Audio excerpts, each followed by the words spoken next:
Davos పర్యటనలో భాగంగా జ్యూరిచ్లో ఏర్పాటు చేసిన తెలుగు డయాస్పొరా సమావేశానికి సీఎం చంద్రబాబు, మంత్రి నారా లోకేష్ హాజరయ్యారు. ఇప్పుడు లోకేష్ మాట్లాడుతున్నారు, లైవ్ చూద్దాం. అక్రమ కేసు పెట్టి చంద్రబాబు నాయుడు గారు బంధించినప్పుడు నేను ఢిల్లీకి వెళ్తాం జరిగింది. నాకు అండగా నిలబడి నేనున్నానని ఒక తమ్ముడుగా నాతో నిలబడిన గౌరవనీయులు రామ్మోహన్ నాయుడు గారికి ఒక యజ్ఞంగా ఆంధ్ర రాష్ట్ర యువతి యువకులకి పెద్ద ఎత్తున 20 లక్షల ఉద్యోగాలు కల్పించాల లక్ష్యంతో నాతో పనిచేస్తున్న గౌరవనీయులు టీజీ భరత్ గారికి, తెలుగులో ఎక్కడున్నా అన్ని రంగాల్లో నంబర్ 1 ఉండాలని గౌరవ ముఖ్యమంత్రి గారు ఇచ్చిన ఆదేశాలు తూచా తప్పకుండా అమలు చేస్తున్న గౌరవనీయులు రవిప్రసాద్ గారికి, his excellency Indian ambassador to Switzerland Mridul Kumar గారికి, ఈ సమావేశానికి విచ్చేసిన మా తెలుగు అక్క చెల్లెలు అన్న తమ్ముళ్ళందరికీ నా హృదయపూర్వక నమస్కారాలు. ఈరోజు నేను చూసా సంక్రాంతి సంబరాలు మీరు ఏర్పాటు చేసుకున్నారు, దాంట్లో మన పిల్లలు పాల్గొనడం కూడా జరిగింది. సముద్రాలు దాటిన మన సాంప్రదాయాలు మీరు మర్చిపోలేదు. తెలుగుతనాన్ని తెలుగు సాంప్రదాయాల్ని కాపాడిన ఇక్కడున్న తెలుగులందరికీ నా హృదయపూర్వక నమస్కారాలు. జ్యూరిక్లను ఎప్పుడు చూస్తా తెలుగులో జోష్ ఎదురుపోతుంది. జర్మనీ నుంచి వచ్చిన వారు ఉన్నారు, డెన్మార్క్ నుంచి వచ్చిన వారు ఉన్నారు, స్విట్జర్లాండ్ లో కూడా ఉన్నారు.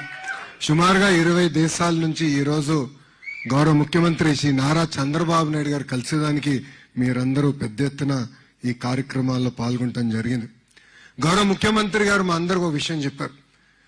మేము రాష్ట్రంలో ఎక్కడికి వెళ్ళినా, నేను దేశంలో ఎక్కడికి వెళ్ళినా, ప్రపంచంలో ఒక ప్రభుత్వ కార్యక్రమాలకు వెళ్తే తప్పనిసరిగా మొదటిగా తెలుగు వాళ్ళని కలవాలి, వాళ్ళతో సమావేశం ఏర్పాటు చేసుకున్న తర్వాతనే మీరు ఏ కార్యక్రమాలలో పాల్గొనాలని ఆయన గతంలోనే చెప్పారు. మాతో చేపిస్తే కాకుండా ఒక ఆదర్శంగా నిలబడి అధికారంలోకి వచ్చిన తర్వాత వరల్డ్ ఎకనామిక్ ఫోరంలో 2సారి పాల్గొనేదానికి వచ్చినప్పుడు జ్యూరిక్ లో ఉన్న తెలుగు వాళ్ళందరినీ కలిసేదానికి గౌరవ ముఖ్యమంత్రి గారు ఈ సమావేశం ఏర్పాటు చేస్తాం జరిగింది. వాస్తవంగా చెప్పాలంటే ఈ సమావేశం ప్రజా ప్రభుత్వానికి ఒక అదృష్టం లాంటిది. ఎందుకంటే కరెక్ట్ గా సంవత్సరం క్రితం ఇలాంటి సమావేశం ఏర్పాటు చేసుకున్నాం. ఇప్పుడే రాము చెప్పినట్లు మనకు తెలీదు పెట్టుబడులు వస్తాయా, ఎలాంటి పరిస్థితులు ఉంటామని. కానీ ఈ సమావేశ అదృష్టం కనుకనే యావత్ భారతదేశంలో ఏ రాష్ట్రంలోకి రాని విధంగా 18 నెలల్లో సుమారుగా 23.5 లక్షల కోట్ల పెట్టుబడి, తద్వారా 16 లక్షల మంది యువతి యువకులకి ఉద్యోగాలు కల్పించడానికి ఒప్పందాలు కుదుర్చుకున్నాం. పెద్దలు చెప్పినట్లు భారతదేశంలో 100 రూపాయలు పెట్టుబడి వస్తే దాంట్లో 25.3 రూపాయలు ఈరోజు ఆంధ్ర రాష్ట్రానికి వస్తుందంటే, నంబర్ 1 లో ఉన్నామంటే దానికి కారణం మన గౌరవ ముఖ్యమంత్రి శ్రీ నారా చంద్రబాబు నాయుడు గారు. తెలుగువారి ఆత్మగౌరవం కాపాడింది ఒక వ్యక్తి. మీసం తిప్పి తెలుగువాడి సత్తా ఏంటో ఢిల్లీకి చూపించిన ఒక వ్యక్తి. తెలుగువాడి పౌరుషం ఏంటో ఢిల్లీకి చూపించిన వ్యక్తి. ఆయన పేరు చెప్తే ఢిల్లీ దడదల్లాడిన రోజులు. ఆ 3 అక్షరాల పేరు ఎన్టీఆర్. విశ్వవిఖ్యాత నరసార్వభౌమ స్వర్గీయ నందమూరి తారక రామారావు గారు. ఆయన తెలుగుదేశం పార్టీ స్థాపించారు కనుకనే తెలుగు జాతికి గుర్తింపు వచ్చింది. గతంలో మనందరినీ మెద్రాసీలు అనేవారు. ఆ చరిత్ర తిరిగి రాసిన వ్యక్తి అన్న ఎన్టీఆర్. ఆయన ఏ ఆశయాలతో అయితే తెలుగుదేశం పార్టీ స్థాపించారో దానికి ఇంకొక చక్రం జోడించి డెవలప్మెంట్ ఎజెండాగా పెట్టుకున్నారు ఈ వ్యక్తి. అప్పట్లో ఐటీ అని, ఇప్పుడు ఏకంగా క్వాంటమ్ అని మనందరినీ ముందుకు నడిపిస్తున్నారు. అంతేకాదు వేరే రాష్ట్రాలకి లేనిది మన రాష్ట్రానికి ఆ వ్యక్తి ఉంది. ఆ వ్యక్తి కూడా 3 అక్షరాలే, మన సిబిఎన్. 2024 ఎన్నికల ముందల చాలా మంది నన్ను అడిగారు, ఆంధ్ర రాష్ట్రం ఇప్పటికీ నష్టపోయింది, 5 సంవత్సరాలు పరిపాలనలో మనం 30 సంవత్సరాలు వెనక్కి వెళ్ళిపోయామే, మీకేముంది, మీకు ఆ భరోసా ఎక్కడి నుంచి వస్తుందంటే నేను ఒకటే చెప్పా, మాకు ఉంది, వేరే రాష్ట్రాలకి లేనిది మన గౌరవ ముఖ్యమంత్రి చంద్రబాబు నాయుడు గారు. ఈరోజు గూగుల్లో పెట్టుబడి కానివ్వండి, ఆసిలర్ మిత్తల్ పెట్టుబడి కానివ్వండి, టీసీఎస్, కాగ్నిసెంట్, సలపురి సత్వ, ఏఎన్ఎస్ఆర్, రెన్యూవబుల్ ఎనర్జీలో పెద్ద ఎత్తున పెట్టుబడులు కానివ్వండి, ఏ రంగంలో తీసుకున్నా కూడా ఈరోజు పారిశ్రామికవేత్తలు ఆంధ్ర రాష్ట్ర వైపు చూస్తున్నారంటే దానికి కారణం మన గౌరవ ముఖ్యమంత్రి శ్రీ నారా చంద్రబాబు నాయుడు గారు. ఒక మాటలో చెప్పాలంటే ఆయన చాలా రేర్ పీస్, యూనిక్ పీస్. నేను మా నాయకులందరినీ ఒకటే చెప్తా, ఆయన్ని మనం బ్లైండ్ గా ఫాలో అవ్వాలని. ఎందుకంటే ఆయనకు విజన్ ఉంది. ఆయన ప్రపంచం రాబోయే 20 సంవత్సరాలు ఎక్కడికి వెళ్తుందో ముందు చూపున్న వ్యక్తి. ఆనాడు పెద్ద ఎత్తున ఇంజనీరింగ్ కాలేజీలు తీసుకొస్తే ఎగతాళి చేసిన వారు ఎంతో మంది ఉన్నారు. హైదరాబాద్ ఎయిర్పోర్ట్ నిర్మించడానికి 5,000 ఎకరాలు కావాలంటే ఆనాడు చాలా మంది ఎగతాళి చేశారు. ఈ రోజు చూడండి హైదరాబాద్ ఎయిర్పోర్ట్ ఏ స్థాయికి వెళ్ళిందో. ఇంతేకాదు, ఎర్ర బస్సు రాని ఊరికి ఎయిర్పోర్ట్ అవసరమా అని గతంలో ఎగతాళి చేసిన వారిని చూసాం. ఈ రోజు అక్కడనే భోగాపురం ఏర్పాటు నిర్మించిన గొప్ప వ్యక్తి చంద్రబాబు నాయుడు గారు. 1995-96లో ఆయన ఐటీ అంటే ఆనాటి ప్రతిపక్షంలో ఉన్న వారు కంప్యూటర్ అన్నం పెడుతుందా అని అడిగిన వారు ఈ రోజు అదే కంప్యూటర్ మనందరికి అన్నం పెడుతుంది. ఆయన విజన్ తోనే మన రాము చెప్పినట్లు ఈరోజు మనందరం ఈ స్థాయికి వస్తాం జరిగింది. ఏ దేశానికి వెళ్ళినా తెలుగు వాళ్ళు ఉన్నారంటే దాని వెనకాల కారణకుడు గౌరవ ముఖ్యమంత్రి శ్రీ నారా చంద్రబాబు నాయుడు గారు. ఒక పక్కన ఆయన, ఇంకో పక్కన ఆంధ్ర రాష్ట్రంలో ఇంకొక టీం ఉందండి, అది టీం 11.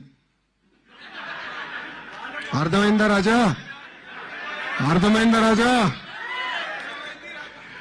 అదొక ఏడుపు గొట్టు టీము.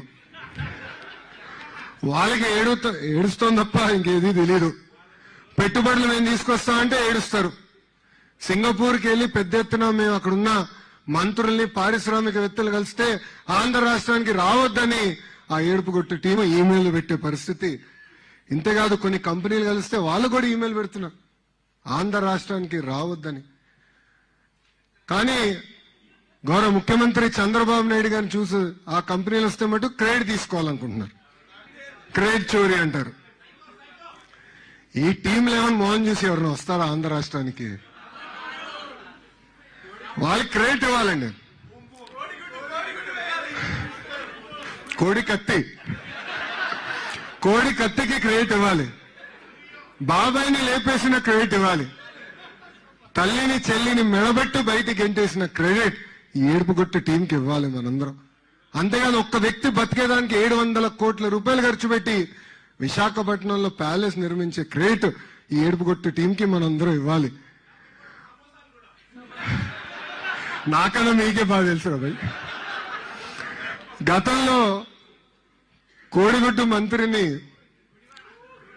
మంత్రిని మీరు డావోస్కి ఎందుకు వెళ్ళలేదంటే అక్కడ చాలా చలిగా ఉంది, మేము డావోస్కి వెళ్ళలేమని చెప్పే పరిస్థితి మనందరం చూసాం. ఎంత చల్లగా ఉన్నా, ఎంత వేడిగా ఉన్నా తెలుగోల కోసం అహర్నిశలు కష్టపడే ఏకైక వ్యక్తి గౌరవ ముఖ్యమంత్రి శ్రీ నారా చంద్రబాబు నాయుడు గారు. ఈరోజు నేను గర్వంగా చెప్తున్నా, మీరు వేదిక మీద చూడండి, ఆయన నాయకత్వంలో ఒక యంగ్ బ్రిగేడ్, యంగ్ టీం పనిచేస్తుంది. నేను ఎన్నోసార్లు చెప్పా, మా అందరికీ అదొక అదృష్టం. 5 దశాబ్దాలుగా ఆయన రాజకీయాలు ఉన్న వ్యక్తి, అన్ని చూసిన వ్యక్తి, ఒక అద్భుతమైన మెంటరింగ్ మా అందరికి వస్తుంది. నేను గతంలోనే చెప్పా, మేము అందరం మిసైల్ లాంటి వాళ్ళం, కానీ మిసైల్ కి జీపీఎస్ లేకపోతే చాలా ప్రమాదకరమైన పరిస్థితి. యంగ్స్టర్స్ వేదిక మీద ఉన్న ముగ్గురం మేము మిసైల్స్, గౌరవ ముఖ్యమంత్రి చంద్రబాబు నాయుడు గారే మా అందరికి జీపీఎస్. అందుకే ఆయన నాయకత్వంలో మేము పనిచేస్తూ ఈగోలు లేవు, ఎలాంటి ఫీలింగ్ లేవు, ఒకే ఒక లక్ష్యం. ఆయన ఏ విజన్ అయితే రూపొందించారో అది సాధించేదానికి మేమందరం అహర్నిశలు కష్టపడుతున్నాం. ఈరోజు వాస్తవంగా చెప్పాలంటే చాలా మంది నన్ను అడిగారు ఆంధ్ర రాష్ట్రానికి ఎందుకు రావాలని. వాళ్ళకి నేను 3 కారణాలు ఇస్తా. మొదటిది బ్రాండ్ సిబిఎన్. 5 దశాబ్దాల అనుభవం ఉన్న నాయకుడు గౌరవ ముఖ్యమంత్రి శ్రీ నారా చంద్రబాబు నాయుడు గారు ఎన్నో పాలసీస్ తీసుకొచ్చారు. It stood the test of time and politics. అందుకే రండి పెట్టుబడులు పెట్టండి అన్నాం. రెండోది speed of doing business.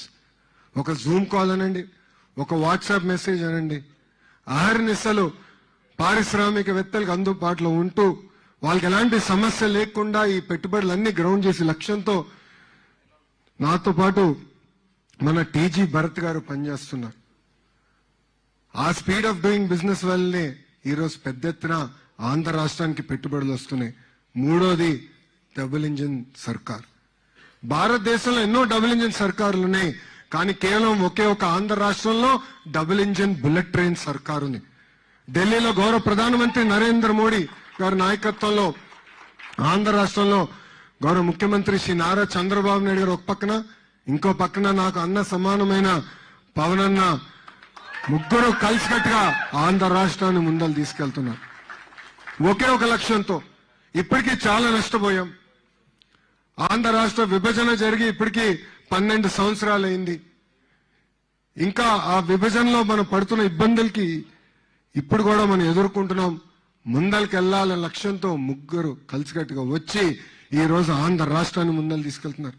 Visakha ఉక్కుని కాపాడుకున్నాం. Visakha railway zone ఏర్పాటు చేసుకున్నాం. తొందరలో కర్నూలులో కూడా హైకోర్టు బెంచ్ ఏర్పాటు చేయబోతున్నాం.